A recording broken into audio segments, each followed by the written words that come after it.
Office sa Bacolod nagapaandam sa mga naganegosyo sa Lopez Jaena Street sa Bacolod City nga kung maglapaw pa sa dalan ng ilang mga ginabaligya, kuhaon na ini.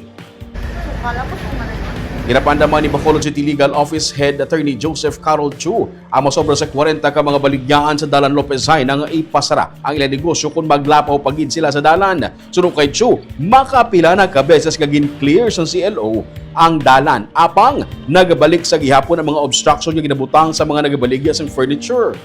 Ginapanaugan sang notice of violation sa Bacolod City Permits and Licensing Office ang 40 ka mga baligyaan sa Lopez Jaena Street matapos matukiban nga wala sa mga business permit.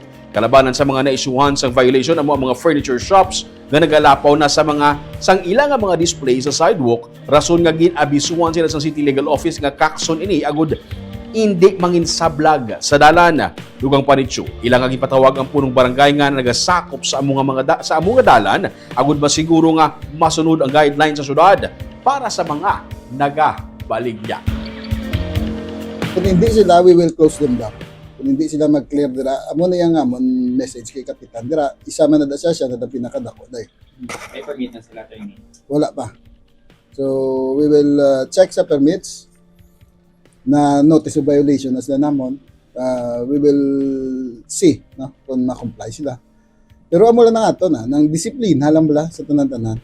Kay kakapoy, balik-balik.